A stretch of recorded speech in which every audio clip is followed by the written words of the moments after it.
Hello students, आज हम start करेंगे स्टैंडर्ड 8 मैथ्स का chapter number 1 rational number exercise 1.1 का क्वेश्चन नंबर 5 से। देखिए स्टूडेंट्स, क्वेश्चन नंबर 1 to 4 हम पहले वाली वीडियो में सॉल्व कर चुके हैं। एक अगर आपने वो वीडियो नहीं देखी सो वो वीडियो की लिंक आपको डिस्क्रिप्शन में मिल जाएगी। सो चलिए स्टार्ट करते हैं क्वेश्चन नंबर 5। अब देखिए क्वेश्चन नंबर 5 सॉल्व करने से पहले मैं आपको कहूंगा आप अपनी टेक्स्ट बुक से कर लीजिए, बिकॉज आप अपनी टेक्स्ट बुक के साथ यहाँ पे समझेंगे तो यहाँ का एक्सप्लेनेशन आपको बहुत अच्छे से क्लियर होगा और परफेक्टली आपको समझ में आएगा। So students, pause the video and take out your textbook. Okay, now see, अब हमें यहाँ पे क्या गिवन है क्वेश्चन नंबर 5 में, name the properties under multiplication used in each of the format. आपको नीचे कुछ सम्स दिए हुए हैं, आपको बताना है कि इसमें कौन सी प्रॉपर्टी यूज हुई है। हमने प्रॉपर्टीज के बारे में देखा ही था प्रीवियस लेक्चर में। सो देखिए नाउ सीखते हैं फर्स्ट नंबर में -4/5 multiply by 1 is equals to 1 multiply by -4/5 is equals to -4/5। देखिए आप सब जानते हो कि ऐसी वाली प्रॉपर्टी हमने कब देखी थी, कम्युनिटी में। याद है ना, मैंने बताया था आपको a into b is equals to b into a। तो देखिए ये आपका a, ये आपका b, दोनों का मल्टीप्लाई करो तो सेम आंसर ही आएगा। तो ये कौन सी प्रॉपर्टी को फॉलो कर रहा है, commutativity property. Okay, now see second number क्या गिवन है। सेकंड नंबर में -13/17 multiply by -2/7 is equals to -2/7 multiply by -13/17। देखो यहाँ पर आपको फिर से दो सेम डिजिट दिए हुए हैं, सेम दिया हुआ है। सो देखो ऊपर फर्स्ट नंबर वाली प्रॉपर्टी को देखो a into b is equals to b into a। तो ये भी कौन सी प्रॉपर्टी को फॉलो कर रही है, कम्युनिटी प्रॉपर्टी को फॉलो कर रही है। सो इसका आंसर क्या आएगा, सेम कम्युनिटी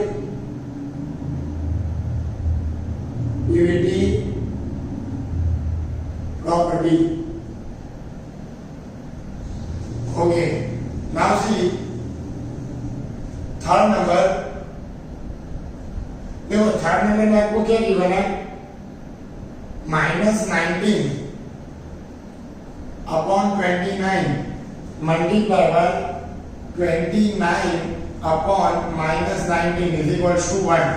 अब देखो ऐसी कोई हमने प्रॉपर्टी की नहीं है, बट आपको याद हो तो मैंने मल्टीप्लिकेशन रेसिप्रोकल में आपको बताया था कि अगर आप मल्टीप्लिकेशन रेसिप्रोकल करते हो और उन दोनों का मल्टीप्लाई करोगे तो आपको आंसर हमेशा क्या आएगा, सेम।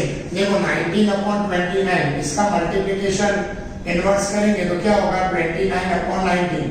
इन दोनों का मल्टीप्लाई करोगे तो 19 कर 29 कर, तो आंसर क्या आएगा, 1 आंसर आपको देखने को मिलेगा। तो ये कौन सी प्रॉपर्टी को फॉलो कर रहा है, मल्टीप्लिकेशन of inverse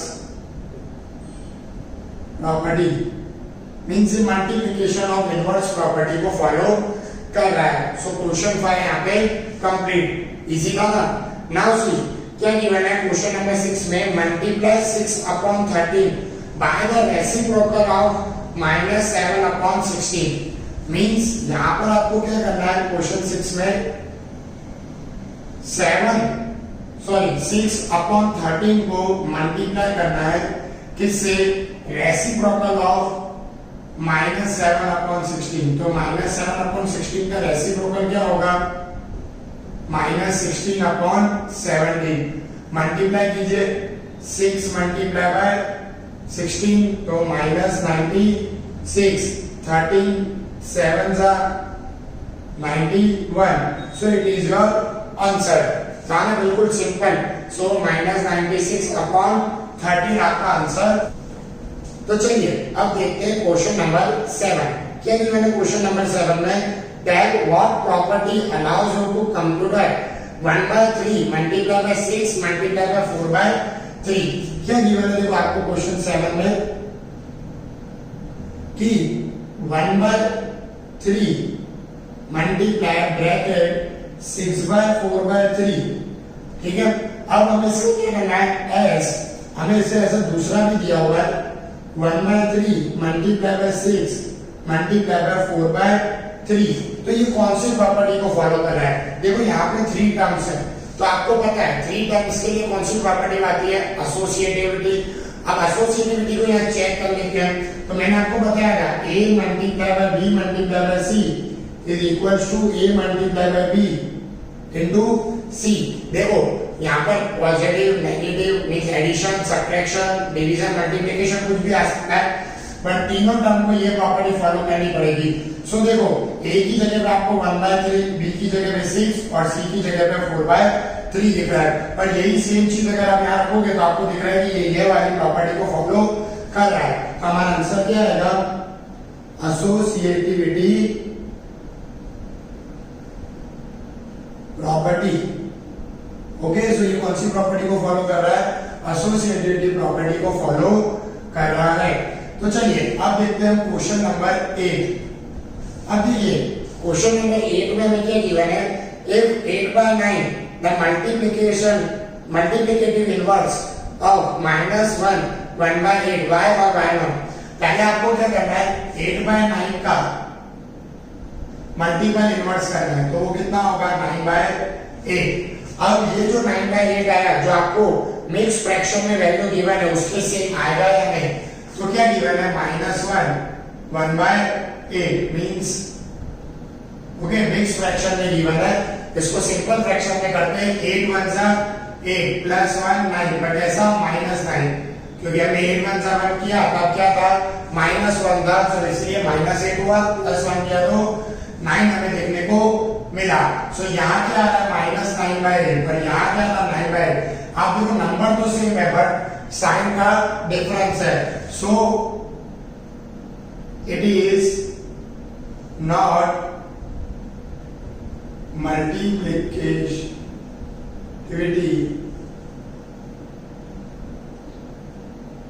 इनवर्स लिख दीजिए, ठीक है। सो ये यहाँ पर मल्टीप्लिकेटिविटी इनवर्स है नहीं। अब देखिए क्वेश्चन नंबर 9, क्वेश्चन नंबर 9 भी सेम है बिल्कुल 8 जैसा ही है।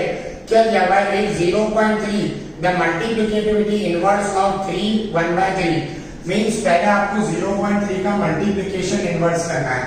तो 0.3 को मैं 3/10 भी लिख सकता हूं। आपको पता है ये डेसिमल नंबर है, मैंने इसको p/q मतलब रैशनल नंबर में ला दिया। अब 3/10 का मल्टीप्लिकेशन इनवर्स क्या होगा 10/3। और अब मुझे दूसरा नंबर जो कि जिसके सेम लाना है क्या है वो 3 मिक्स फ्रैक्शन में है। 3 3 9 प्लस 1 कितना होगा 10/3। तो देखो दोनों सेम आ रहे हैं, साइन भी सेम है। सो यस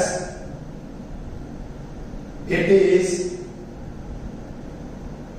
मल्टीप्लिकेटिविटी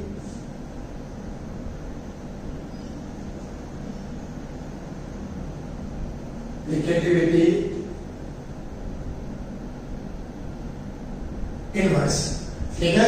सो ये मल्टीप्लिकेटिव इनवर्स है। तो चलिए अब देखते हैं क्वेश्चन नंबर 10। देखो स्टूडेंट्स बहुत इजी एक्सरसाइज है, अगर आपने एक बार अच्छे से ध्यान देके समझ लिया ना, आपको ये चैप्टर फिर से भी नहीं करना पड़ेगा, आप देख के ही प्रॉपर्टीज और ये सब खुद ही बता पाओगे। So make concentration now. Question number 10 first number 3 question है, उसमें क्या दिया हुआ है 10 में the rational number does not have reciprocal. ऐसा रैशनल नंबर जिसका रेसिप्रोकल नहीं होता। सो आप सोचो कौन सा ऐसा नंबर हो सकता है। देखो 1 का रेसिप्रोकल 1/1, 2 के अपॉन में भी 1 ला सकते हैं, बट एक ऐसा नंबर है जिसके नहीं होता 0, क्योंकि अगर देखो आप 0 का रेसिप्रोकल करोगे तो क्या आएगा 1/0। मैंने फर्स्ट लेक्चर में ही आपको बताया था इंट्रोडक्शन में कि कभी भी अगर अपॉन में 0 आ जाए तो ये नंबर कैसा होता है अनडिफाइंड नंबर होता है, मींस ये नंबर डिफाइंड हो पाएगा नहीं। So that's why it is an undefined number. अब देखिए second number, the rational number that are equal of their reciprocal, ऐसे रैशनल नंबर जो इक्वल आते हैं। सो देखो पहला तो 1 ही है, आप अपॉन में 1 लो, इसका रेसिप्रोकल भी करोगे तो 1 अपॉन 1 ही आएगा। दूसरा नंबर है -2, अब इसका भी रेसिप्रोकल करो तो -1 अपॉन 1 ही आएगा। मींस आप कुछ भी करो रहेगा सेम ही। बाकी किसी और में करोगे जैसे 2 अपॉन 1 है उसको उल्टा करोगे तो 1 अपॉन 2 हो जाएगा। सो चेंज, पर ये दोनों ऐसे हैं जो सेम ही रहेंगे। सो 1 and -1 have same रेसिप्रोकल। उनका रेसिप्रोकल कैसा होता है, सेम हमें देखने को मिलेगा। फिर third number, the rational number that is equal two is negative. अब ऐसा रैशनल नंबर जो अपने नेगेटिव के बिल्कुल इक्वल आता हो। सो कोई भी देख लो आप 1 -1 तो इक्वल तो आएंगे नहीं। सिर्फ एक ही ऐसा नंबर है जो अपने इक्वल आता है, कौन सा, 0। मींस 0 एक ऐसा नंबर है जो खुद के नेगेटिव के भी इक्वल होगा, क्योंकि 0 का कोई नेगेटिव होता ही नहीं है। तो दैट्स व्हाई क्या आएगा, 0। Now see question number 11, fill in the blanks है, बहुत इजी है।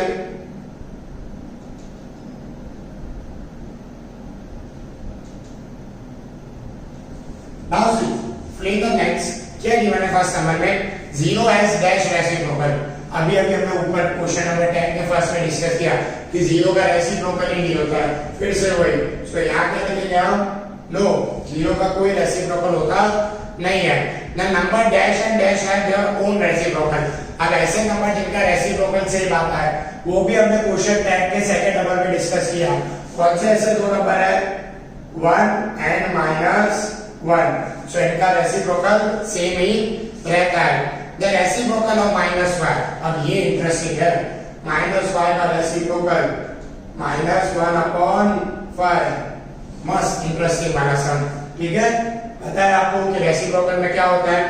नाउ फोर्थ नंबर का रेसिप्रोकल ऑफ 1/x। इन्होंने यहाँ पर क्लियर आपको बोला है कि x 0 नहीं है, तो रेसिप्रोकल क्या होगा, सिर्फ x ही होगा अगर उल्टा करना है तो। फिर the product of to rational number is always, जब दो रैशनल नंबर का आप करोगे इनवर्स तो क्या रहेगा, रैशनल नंबर ही रहेगा। कैसा नंबर रहेगा, rational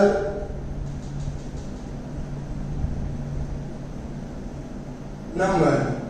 okay, now see last exercise का last number, the reciprocal of positive rational number. अगर आप पॉजिटिव रैशनल नंबर का रेसिप्रोकल करोगे तो वो कैसा रहेगा, पॉजिटिव ही रहेगा। मींस आपको कैसा देखने को मिलेगा, पॉजिटिव ही देखने को मिलेगा, क्योंकि रेसिप्रोकल में कभी भी साइन चेंज होती नहीं है। सो यहाँ पर आपकी एक्सरसाइज 1.1 पूरी तरीके से कंप्लीट होती है, जहां पर आपके सारे क्वेश्चंस आपके विद आंसर आपको देखने को मिल गए। बहुत इजी एक्सरसाइज थी, मुझे लग रहा है आपको भी बहुत इजी लग रही होगी। एक अगर आपको कोई भी डाउट हो तो आप पूछ सकते हो, and you can write this also, आप इसको लिख भी सकते हो अपनी नोटबुक्स में। सो आज के लिए इतना ही, बाकी एक्सरसाइज 1.2 हम देखेंगे नेक्स्ट लेक्चर में। So thank you for watching this video.